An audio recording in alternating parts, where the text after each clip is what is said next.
Assalamualaikum warahmatullahi wabarakatuh. Anak-anakku, Ustazah ucapkan terima kasih kalian telah semangat dan tetap mengikuti pelajaran dari Ustazah walaupun kalian harus belajar dari rumah. Nah, sudah duduk manis? Sebelum kita mulai pelajarannya, Ustazah mau nanya, sudahkah kalian sholat duha semuanya? Alhamdulillahirrahmanirrahim. Jangan sampai kalian lupakan sholat 5 waktu dan juga sholat sunnah-sunnah lainnya seperti sholat duha. Insya Allah, kalau kalian rajin sholatnya, Allah akan memberikan kemudahan pada kalian segala urusan kalian. Anak-anakku, kalian sudah duduk manis dan kita akan mulai kegiatan kita hari ini dengan membaca basmalah terlebih dahulu. Bismillahirrohmanirrohim. Semoga dengan bacaan basmalah Allah Subhanahu wa Ta'ala memberikan keberkahan pada kegiatan kita. Anak-anakku, hari ini kita akan belajar tema 1 mengenai kebersamaan dalam keberagaman. Subtema 2 pada muatan pelajaran ilmu pengetahuan sosial atau disingkat dengan IPS. Nah, apa saja yang akan kita pelajari? Ikuti penjelasan Ustazah berikut. Akan belajar tentang agama dan tempat ibadah. Nah, kalian sudah pernah mengenal nama-nama agama yang ada di Indonesia, sudah diajari sejak di TK, kelas 1, dan seterusnya. Agama di Indonesia yang diakui ada berapa? Ada Islam, ada Kristen, ada Hindu, Buddha, Konghucu, Kristen sendiri ada Protestan, ada juga Katolik. Nah, hari ini kita akan mempelajari tempat ibadahnya serta agamanya.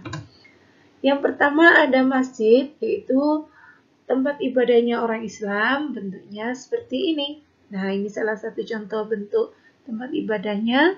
Yang kedua, gereja, tempat ibadahnya orang Kristen, baik Katolik maupun Protestan, bentuknya seperti ini. Kemudian ada kelenteng, yaitu tempat ibadahnya orang Konghucu, bentuknya seperti ini. Nah, kalian lihat ciri-cirinya. Kemudian ada Hindu dengan tempat ibadahnya pura, seperti ini Hindu. Kemudian ada wihara, yaitu bagi umat Buddha, seperti ini. Nah, kalian perhatikan antara Hindu, Buddha, dan Konghucu. Ciri-cirinya ya. Selanjutnya, kita akan mempelajari makanan pokok yang ada di Indonesia. Ustazah di situ sudah menyajikan ada 4 gambar. Yang pertama sudah jelas, itu gambar padi yang menghasilkan beras. Kemudian ada jagung, ada singkong. Nah, yang satunya apa ya? Siapa yang tahu ya? Iya, sagu. Yang satunya adalah sagu. Nah, ini adalah makanan pokok orang Indonesia. Nah, kita akan mengenal lebih jauh makanan-makanan pokok tersebut. Yang pertama adalah beras. Beras, salah satu makanan pokok orang Jawa, Indonesia, yaitu masyarakat Jawa yang bisa diolah menjadi nasi putih biasa, kemudian diolah menjadi nasi goreng, nasi kebuli, bisa dibuat kue. Nah, itu bahan pokoknya adalah beras. Kemudian ada jagung. Jagung itu bisa dikatakan makanan pokok orang Madura. Nah, jagung itu bisa diolah menjadi jagung rebus, nasi jagung, ada jasuke, jagung susu keju, ada jagung bakar.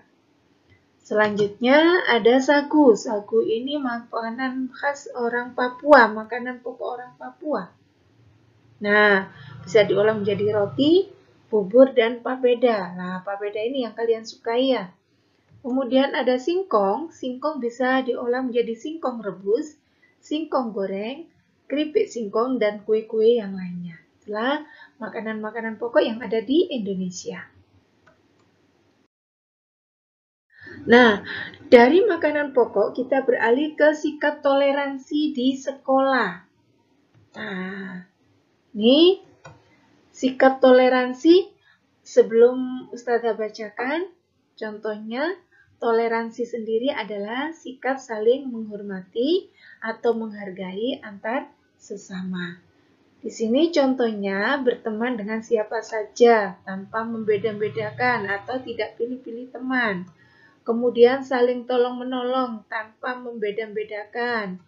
Ada saling menghargai, tidak mengejek teman, saling mengingatkan kebaikan, menghormati guru, membantu teman yang kesusahan, dan masih banyak lagi yang lainnya.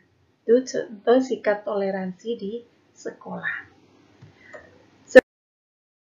Selanjutnya adalah sikap toleransi di masyarakat. Contohnya adalah tidak membedakan antar agama yang satu dengan yang lain sama tetangganya. Kemudian tidak menyinggung orang lain. Tidak melakukan tindakan yang berunsur rasis atau menghina.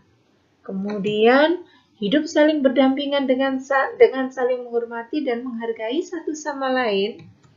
Yang kelima, hidup rukun, ramah, bersahabat sebagai sesama pemeluk agama. Yang keenam, saling bersosialisasi dan berinteraksi tanpa ada jarak. Nah, itulah contoh sikap toleransi di masyarakat. Demikianlah anak-anakku penjelasan Ustazah. Ustazah sampaikan terima kasih. Kemudian Ustazah tetap seperti biasa, pesannya tetap semangat belajar, jangan lupa sholat dan membantu orang tua. Marilah kita tutup dengan bacaan hamdalah, alhamdulillahirobbilalamin. Mudah-mudahan apa yang disampaikan Ustazah bisa kalian pahami dan bermanfaat. Ustazah akhiri, assalamualaikum warahmatullahi wabarakatuh.